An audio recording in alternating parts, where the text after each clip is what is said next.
Bonjour à tous, Charlotte Huillet, auteure du livre Je choisis d'être moi et du site lesentier.fr et aussi votre guide pour vous aider à identifier et éliminer toutes ces souffrances et ces barrières qui vous empêchent d'être la personne que vous souhaitez réellement être. Aujourd'hui, j'ai le privilège de recevoir Arnaud Guettieux. Bonjour, salut Charlotte. Bonjour. Arnaud, pourrais-tu nous parler un petit peu de ton expertise? Parce que tu as une expertise un petit peu spéciale, peu connue, on peut dire. Alors, mon expertise, si je dois en trouver une, c'est une expertise que tout le monde possède. C'est juste la présence. En fait, on a tous cette capacité. Nous sommes nés, donc nous sommes présents à l'environnement, à nous-mêmes, à l'autre. Donc c'est une capacité plutôt qu'une expertise. D'accord. Mais si je dois citer un mot, voilà, du coup c'est sa présence. Et après, cette présence-là, on peut la cultiver, la découvrir. Donc mon expertise, ce serait d'apporter des moyens pour nous aider à atteindre cet état de présence ou à cultiver, à savoir cultiver. Ce serait donc c'est ce que l'on appelle la pleine conscience, en effet. D'accord. Et ça se cultive en redécouvrant ce que c'est. Et pour redécouvrir, il faut parfois faire le ménage. Donc balayer les émotions négatives, balayer trop de pensées. On n'a pas forcément besoin de balayer toutes les pensées avant de redécouvrir cette présence. Parce que quoi qu'il en soit, nous sommes toujours présents. Oui, exactement. C'est notre condition.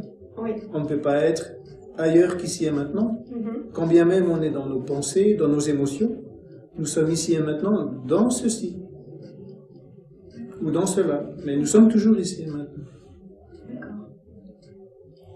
Et d'ailleurs, donc c'est un peu particulier parce que toi, tu as passé beaucoup de temps en retraite spirituelle. Donc c'est sans doute ce qui t'a permis d'atteindre un niveau justement de pleine conscience.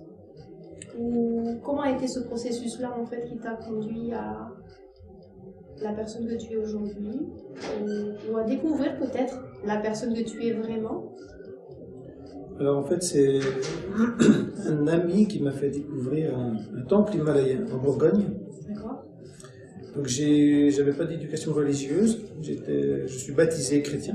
D'accord. Baptisé, mais j'ai pas reçu d'éducation et je suis allé à un nouvel an tibétain en Bourgogne avec un ami.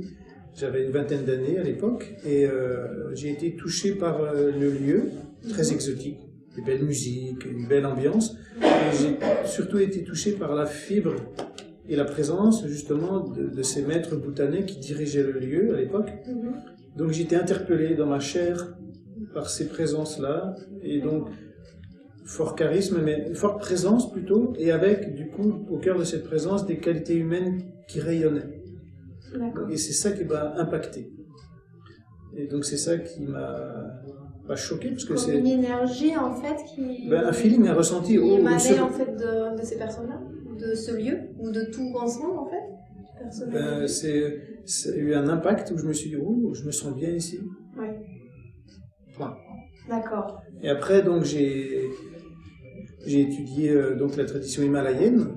Donc je suis allé régulièrement dans ce lieu, j'ai étudié, moi j'ai un esprit plutôt scientifique, technique, pragmatique, donc j'ai abordé la tradition himalayenne, pas depuis la religion, pas depuis la foi, mais depuis la réflexion, le pourquoi du comment, pourquoi méditer, pourquoi des rituels, qu'est-ce qu'une émotion, qu'est-ce que l'ego, donc par la réflexion. Mais à ceci, j'ai ajouté des retraites sur la respiration, donc des méditations très simples, destinées à des non-pratiquants. Et là, j'ai ressenti des bienfaits dans mon cœur, dans mon corps, dans ma tête. Et donc, j'ai eu des sensations très positives que j'ignorais.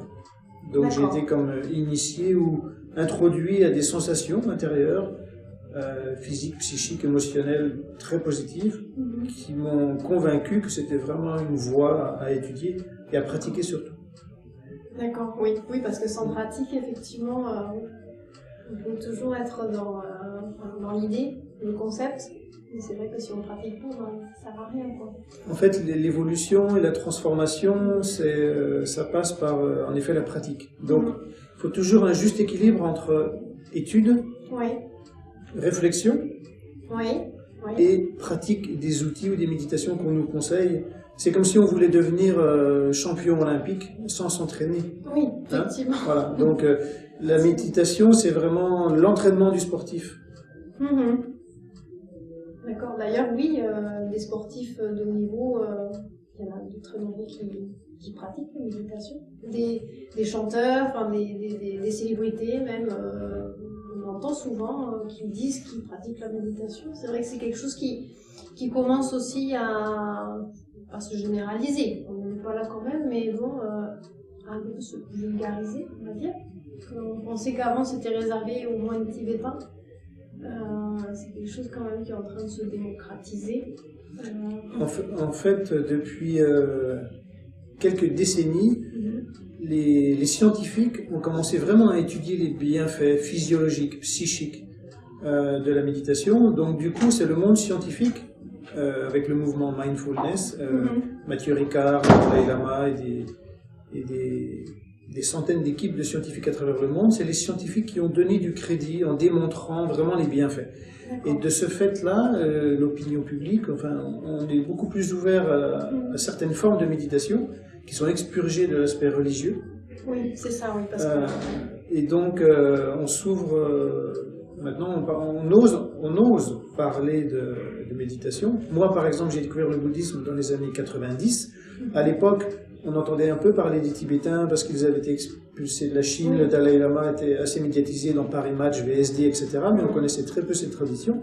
Donc moi, à cette époque-là, il n'y a pas si longtemps, et j'allais presque en cachette faire des retraites. Ah oui. Quand je suis rentré, donc j'ai fait de longues retraites cloîtrées, coupées du monde pendant 1 an et 4 ans. Oui. Et avant de rentrer en retraite, au moment de l'annoncer à ma famille, c'était très très difficile. Et le regard des uns, le regard des autres, qu'allaient penser les voisins. Oui, c'est ça, ça. Ça doit être très complexe effectivement d'arriver à l'état d'esprit de se dire ça y est, je prends la décision d'en parler autour de moi, pas de sortir de l'armoire, mais c'est un peu ça quand même. C'est un coming out oui, spirituel. C'est ça. C'est ça, oui. Oui. Et j'ai une anecdote qui a été assez lourde pour moi, c'est que pour annoncer à mon frère que j'allais rentrer en retraite pendant 1 année, je suis allé peut-être 10 fois chez lui avec l'idée de lui dire, et jamais je lui ai annoncé. Et à chaque fois que j'allais chez lui, j'avais un poids physique sur les épaules. Donc, et pourtant, j'étais convaincu intérieurement que c'était vraiment une voie sérieuse, absolument pas sectaire, avec des bienfaits incroyables. Et malgré cette conviction et cette envie ferme de rentrer en retraite, j'avais ce poids, de l'environnement. Donc, pour aller au-delà de ces pressions entre guillemets de l'environnement, il faut une sacrée motivation. Et puis, donc, quand on parcourt un chemin spirituel au sein d'une tradition, il y en a de très nombreuses, mais quand on parcourt un chemin au sein d'une tradition, il y a beaucoup d'outils. Oui.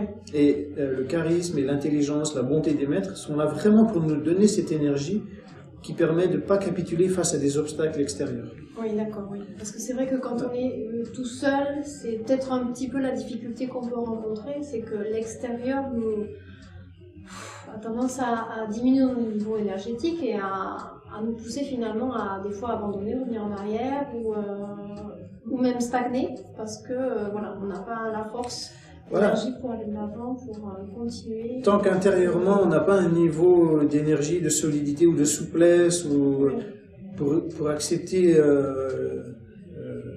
les critiques ou la fermeture de notre environnement, eh bien c'est plus facile de capituler. Oui.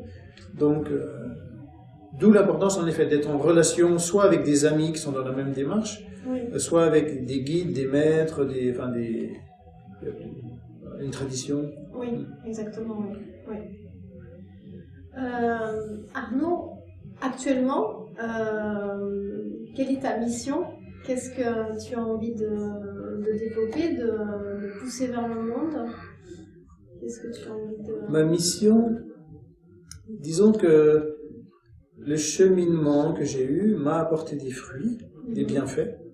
Donc, on va dire, j'ai déjà réalisé mon propre bien. Donc, c'est déjà énorme. C'est déjà énorme. Et je me suis offert, je ne pourrais plus m'offrir quelque chose de mieux. Quelque chose aussi bien sur d'autres plans, oui.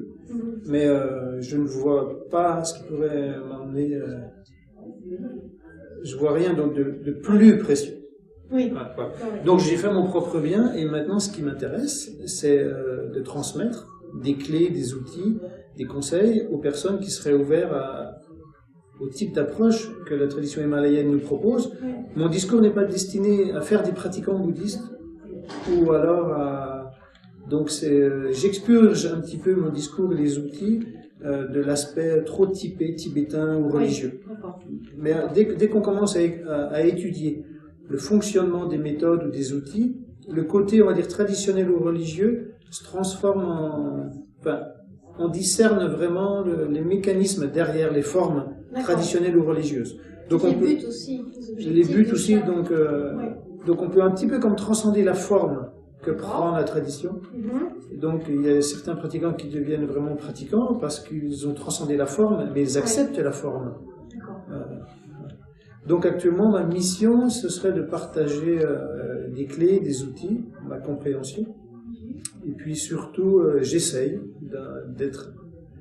d'inspirer les autres pour qu'ils investissent vraiment du temps dans la réflexion, l'étude et la pratique. Parce que c'est pas en claquant des doigts.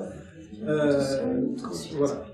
Si c'était en claquant des doigts qu'on pouvait vraiment se transformer en puissance, en profondeur, on le saurait déjà. Oui, et la planète serait déjà un paradis pour tous. Voilà. Pour tous, exactement. L'avènement d'une nouvelle ère. Voilà. Oui, on parle Eckhart Tolle.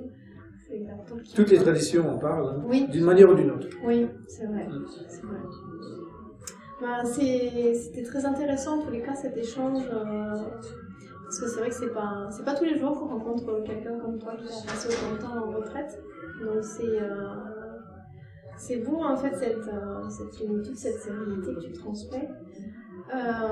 Donc ma mission c'est d'aider déjà chacun à comprendre que cette plénitude que l'on recherche, si on la recherche, c'est parce qu'on en a l'odeur ou le goût déjà.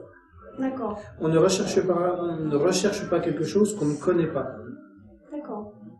Parce que moi, par exemple, tu vois, je rebondis sur ça parce que j'avais la conviction en fait que c'est notre âme, tu vois, notre esprit qui quelque part nous envoie des messages pour nous pousser à nous éveiller, nous pousser à aller vers plus de conscience, vers plus d'éveil. Ce que tu dis là, en fait, ça va un petit peu à l'encontre. Non, ça va pas à l'encontre. C'est deux façons de parler de la même chose, et c'est deux modes, peut-être sensoriels différents. Toi, tu passes plutôt par le mental et une forme de croyance et d'idéologie, mais qui est pas infondée. C'est ta façon de verbaliser la chose. D'accord. Moi, ce que je suis en train de dire, c'est que notre trip, notre profondeur, c'est déjà du domaine de la paix. Donc c'est ce qu'on recherche, puisque c'est ce qu'on est. Oui. Et après, toi, tu vas verbaliser la chose avec plus de mental. D'accord. Moi, je parle plutôt des tripes et de quelque chose d'inconscient. D'accord. Et après, ça se manifeste dans le conscient sous différents modes.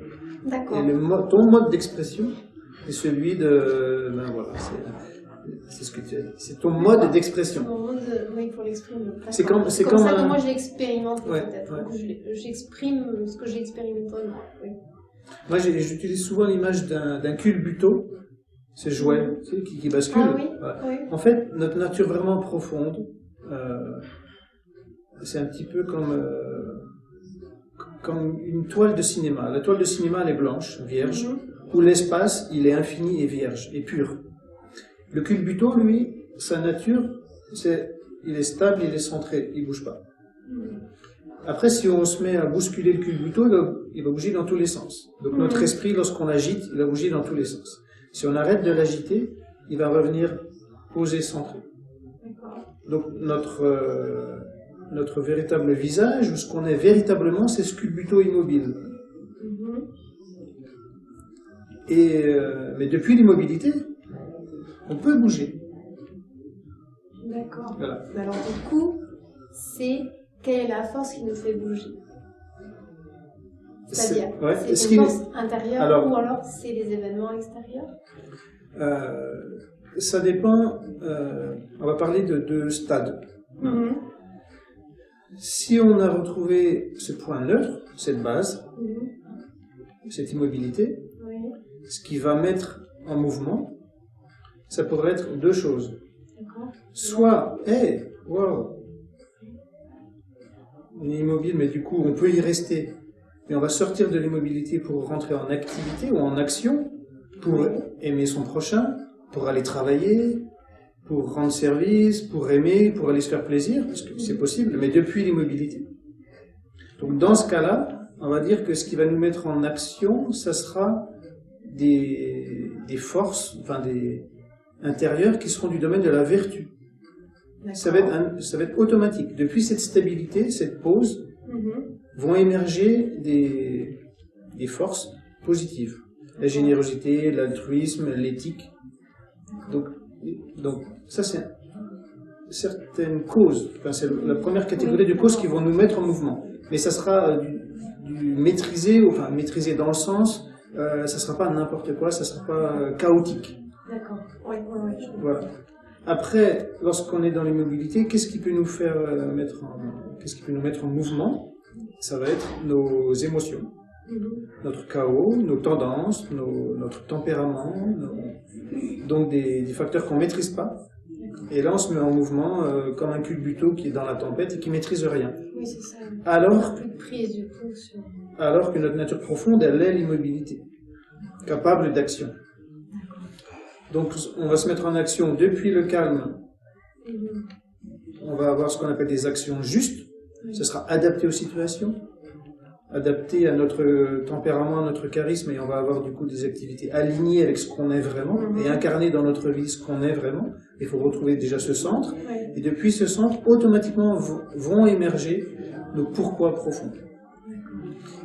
Et puis, si on est sous l'emprise des émotions, du karma, des tendances et de l'agitation, bien on va bouger dans tous les sens, on va s'épuiser, et on va même pas réussir à revenir à ce centre. Donc, l'ensemble des méditations, des spiritualités, des yogas ont pour but de dissiper tous ces voiles, ces mécanismes qui nous mettent en mouvement. Voilà. Ça, c'est très intéressant. Mais donc ça, c'est beaucoup de mots, alors qu'à la base, j'ai une petite histoire. Oui. C'est l'histoire de la tortue Wow. La tortue Wow, c'est une tortue qui, depuis 1 million d'années, elle est dans une bassine en cuivre, et donc elle cherche à sortir à l'extérieur pour trouver le bonheur, et donc elle glisse sur les parois de cette cuvette, et elle s'épuise, elle est déprimée, ça fait 1 million d'années. Et un jour, on ne sait pas pourquoi, elle s'arrête. Et là, elle se dit, waouh! Et ce waouh, il est toujours accessible. Si on cherche à le regarder. Tu parles de lâcher prise. Mais le lâcher prise, ça peut être entendu comme une action. La tortue, elle n'a fait aucune action. D'accord. Elle s'est juste constatée, waouh! Ouais. C'est puissant. Donc ce waouh, il est toujours accessible. Il est toujours là. Par contre, on peut avoir des forces, des émotions très fortes qui nous empêchent de nous y reconnecter. Donc, il est là le chemin. Hein, voilà. Arriver à se dégager de tout ça, tout ce qui nous empêche finalement d'aller se connecter à ça. Mais c'est un chemin qui peut être très long. Mais on peut avoir quand même, au sein de nos complexités, du chaos quotidien, on peut avoir dans la journée des instants. Mais il faut au moins avoir l'instruction, tiens, de temps en temps, essaye de regarder si ce wow, il est là. Par exemple, on se promène et on voit, une coccinelle, une petite fleur. Ça peut être comme une cloche de vigilance qui nous dit, oh, cette belle fleur. C'est l'occasion de me rappeler quand moi j'ai ce wow. Vous pouvez utiliser Oui. Voilà, des petits éléments du quotidien. On croise deux personnes souriantes, waouh, et on se ramène à ce waouh. On voit, je sais pas, une belle voiture, waouh, et on se ramène à ce waouh. On voit une belle pâtisserie, on goûte quelque chose de bon, on se ramène. Donc, on peut avoir de très nombreuses cloches de vigilance pour nous ramener.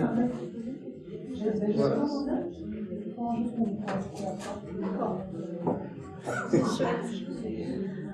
Dis-moi Arnaud, où est-ce qu'on peut te trouver si on a envie d'en savoir plus sur ce que tu fais? Donc j'ai une activité sur Internet, donc sur le blog terre-de-repos.tv, terre au pluriel. D'accord. Et puis donc je On donne. mettra le lien en dessous de la vidéo d'ailleurs. Donc j'écris des articles, je donne des méditations guidées, j'ai un club privé où j'offre des méditations. Et puis je suis en train d'initier un nouveau blog que j'appelle Évolution en santé globale, c'est-à-dire que nous sommes des individus physiques, spirituels, relationnels, sociaux, enfin, donc toutes ces facettes-là de l'individu, on n'en prend pas vraiment soin, ou en tout cas on n'est pas dans une démarche de santé globale. Moi, à titre personnel, par exemple, j'ai un long parcours spirituel, mais j'ai jamais vraiment pris soin de moi sur un plan physique. Donc je suis actuellement dans une démarche, dans une évolution sur un plan physique. J'ai jamais pris soin de mes finances. Je suis dans une démarche pour apprendre et à prendre soin de mes finances, etc. Donc voilà. Oui, petit à petit, je crois qu'on balaye un petit peu toutes les facettes de notre vie. On commence par une chose et puis petit à petit, si on se laisse guider, on aboutit forcément aux autres. Moi, c'est ce qui m'est arrivé à moi. Petit à petit, les choses, je me laisse guider. La vie nous offre la possibilité d'optimaliser un petit peu toutes ces facettes de notre vie et c'est le cadeau que nous fait la vie. On peut travailler sur tous ces domaines pour que ce soit optimum. Les choses fonctionnent le mieux possible en fait. Ouais. Le plus fluide possible. Voilà. Eh ben, merci beaucoup Merci, pour cette Charlotte. entrevue, c'était vraiment très intéressant. Et donc rejoignez Arnaud sur son blog, donc je poste le lien en dessous de cette vidéo. Et quant à moi, eh ben, j'aurai plaisir à vous retrouver sur www.lesentier.fr. Merci et à bientôt. Merci.